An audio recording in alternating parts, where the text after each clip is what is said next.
Good morning, everybody.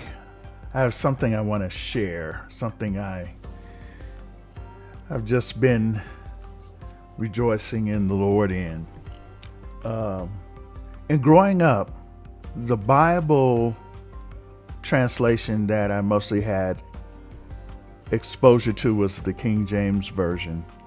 And I've heard down through the years certain ones say that the King James Version is the only version that should be used. But in my exploration and researching and looking for, God has given the opportunity to see other translations. And when I say God has, in his providence, that in reading certain ones, like there was the Amplified Version, when I first read that, I saw how it really took the language, the original language, and tried to find as many words as possible to magnify the meaning of the word. One thing I found out, not that I've really studied languages as far as biblical language, the Old Testament mainly being Hebrew and Aramaic, and then the New Testament mainly being Greek and Aramaic. But finding out and looking at in the lexicons and in the commentaries and concordances, finding out somewhat of what the original language was talking about, I saw that there are different translations. Sometimes they do have issues in their translations, sometimes missing a point, but I did find out that sometimes in the original language, in the Greek and in the Hebrew, that the English word, the best English word we have for it, may not be the best word for the original language. I even read somewhere where in the Hebrew, there are certain words that English doesn't even have a word for. So in the different, I'll say, doctorates or professors, those who study language, what has come up is also realizing that the language in the King James Version goes back to English spoken in the 1600s. Matter of fact, the King James Version was translated in 1611.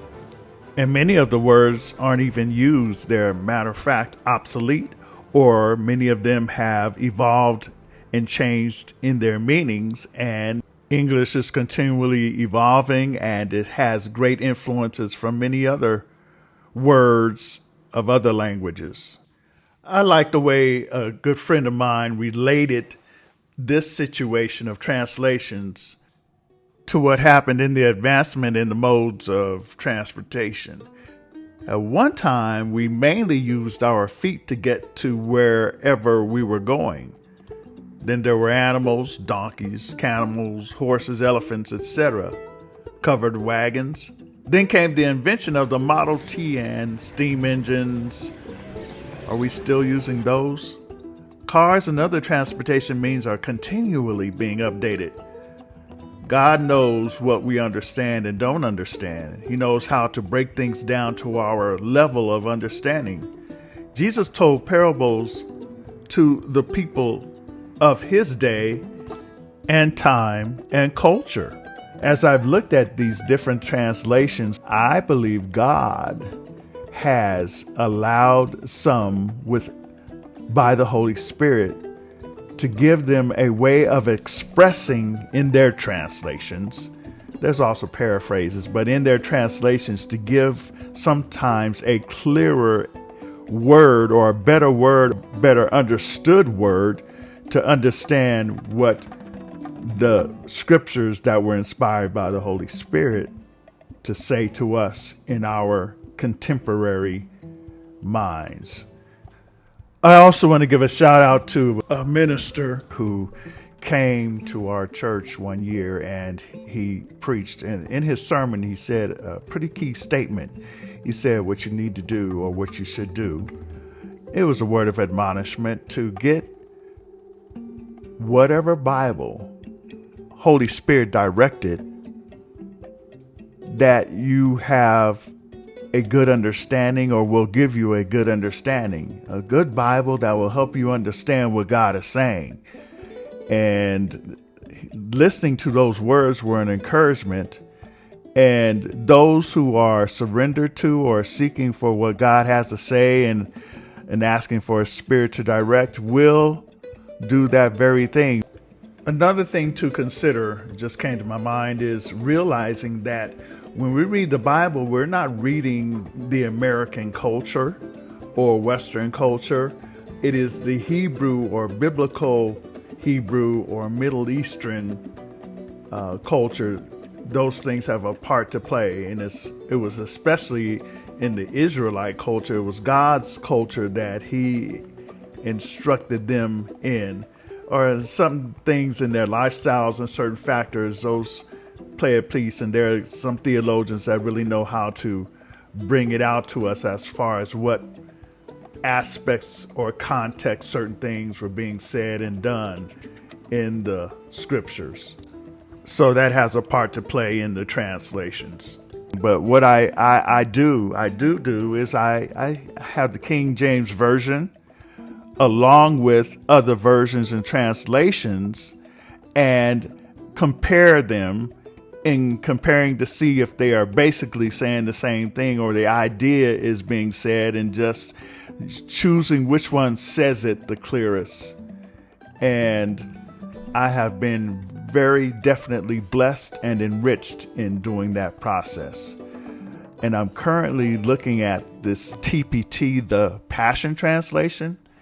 Like I said, there are some criticisms, and basically some of the translations, they are talking about whatever denominational influence it has.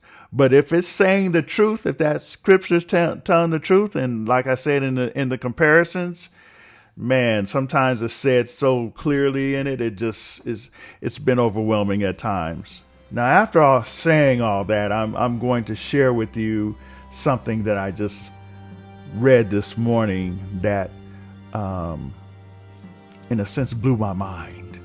In a sense, caused me to see a text like I hadn't seen it before. I've read it for many years, but reading it in this particular translation is called the TPT, which I've already read some criticisms about it. But I like the way, because of how God spoke to me through this particular one in Psalms 37, 32 through 33. Evil ones spy on the godly ones, stalking them to find something they could use to accuse them. They're out for the kill, but God will foil all their plots. The godly will not stand condemned when brought to trial. This promise prophesied what was played out in Daniel chapter 6. Daniel, in his integrity, was consistent in praying to Yahweh, in spite of an unjust law put in place by the influence of Daniel's haters. They convinced naive King Darius to sign a law that legislated none could worship anyone else but the king for about 30 days. Most of you know the story. Daniel was put in the lion's den. However, the angel lion tamers made the lions Daniel's friends, sleeping with him, surrounding him, giving him warmth through the coolness of the night. And in the morning, the haters ended up being the breakfast for the lions. The angels of the Lord are with you in your night seasons of lion's den trials, however long it may be. So verse 34 says, so don't be impatient for Yahweh to act. Keep moving forward steadily in his ways, and he will exalt you to possess the land. You'll watch with your own eyes and see the wicked lose everything. That was just a thought. This is your host, Matthew Paris.